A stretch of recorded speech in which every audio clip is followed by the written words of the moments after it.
Olá, pessoal! Sejam bem-vindos a mais uma aula da Masterclass Business Map. Neste vídeo, eu vou mostrar para vocês como trabalhar com metodologia Scrum dentro do Business Map. Então, primeira parte, pessoal, importante vocês terem um quadro onde vai ter esses fluxos. Pode ter outros níveis de histórias, atividades, sprints, mas que tenha um representando a sua sprint. Esse fluxo de sprint pode ser um fluxo do tipo timeline. Então, a gente viu na parte de edição de fluxo de trabalhos, aonde você consegue escolher esses tipos de fluxo. Então, esse exemplo, eu estou utilizando um do linha do tempo, que ele vai ter essa visualização aqui dentro. Eu também posso trabalhar com minhas sprints numa forma de iniciativas. Então, é o segundo fluxo de trabalho que tem uma visualização diferente. E aí, ao longo desse vídeo, eu vou mostrar qual que é os pontos positivos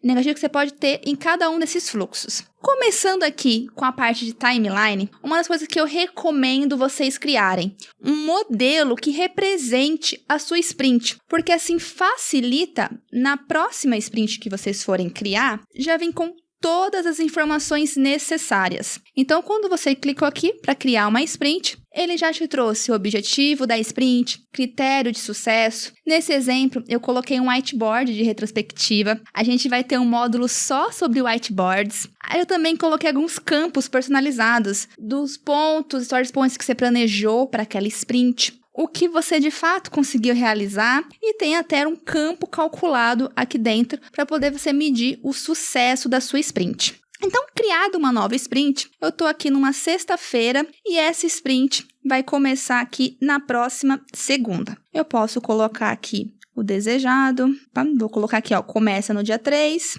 e ele vai terminar aqui no dia 22. Neste exemplo, umas coisas que eu recomendo quando você vai querer tirar de uma sprint e jogar para a próxima. Você vem aqui, todos os ícones que não estão nem verde, porque não está idôneo, e nem red to archive, roxinho, eles não foram concluídos. E aí vai da sua decisão, né, como Scrum Master, PO aqui dentro do seu time, decidir se faz sentido jogar para a próxima sprint ou não. Se fizer sentido, basicamente você escolhe o ícone e joga para a próxima sprint, alterando a conexão. E aí isso daqui vai se repetir para todos os demais itens que você deseja. Você tendo esse campo que eu comentei do planejado e realizado, você já deixa fixo o que de fato você conseguiu realizar nessa sprint, para você tirar métricas depois disso, e qual que foi o planejado. E aí, dessa forma, você movimenta apenas os cartões que ficaram pendentes de uma atividade para outra. Esse é um cenário que eu recomendo bastante, principalmente porque a gente não pode começar uma sprint com uma outra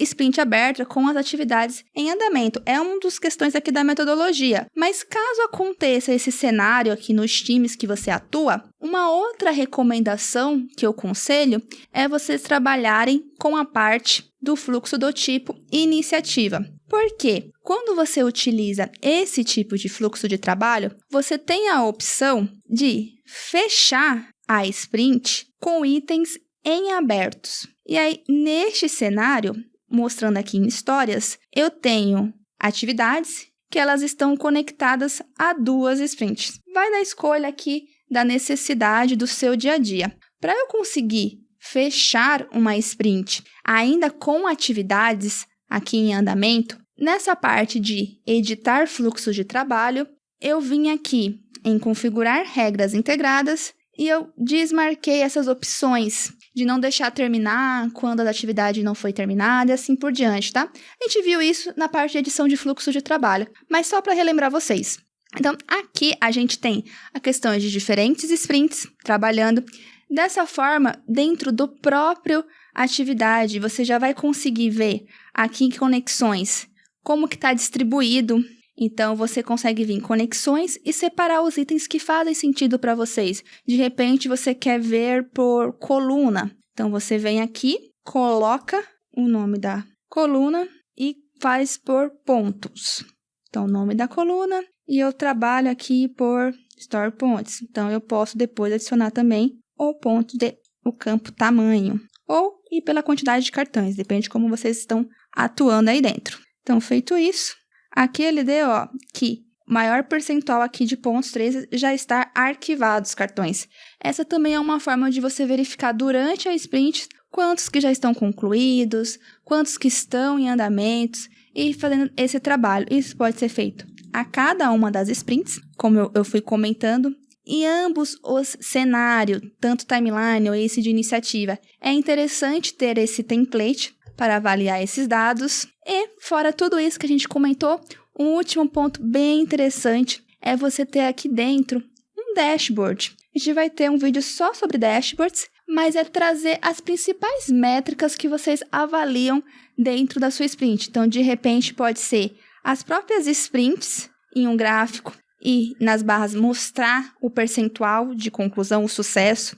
Isso daqui é um exemplo de um gráfico personalizado. Eu fiz o filtro do lado esquerdo e aqui do lado direito eu selecionei esses campos para poder mostrar as informações. Você pode trazer os pontos entregues por mês, por semana, dependendo da periodicidade ali da sua sprint. Quais foram os principais bloqueios que vocês tiveram ou que já foram concluídos ou que estão em andamento, para entender por que você não alcançou 100%. Será que foi porque a gente teve muitos bloqueios? Enfim, todos esses insumos que é importante no dia a dia da equipe, do Scrum Master, aqui no PO, você consegue colocar isso também em um dashboard consolidado. Beleza, pessoal? Esse aqui é o vídeo sobre a parte de Scrum e a gente se vê no próximo vídeo.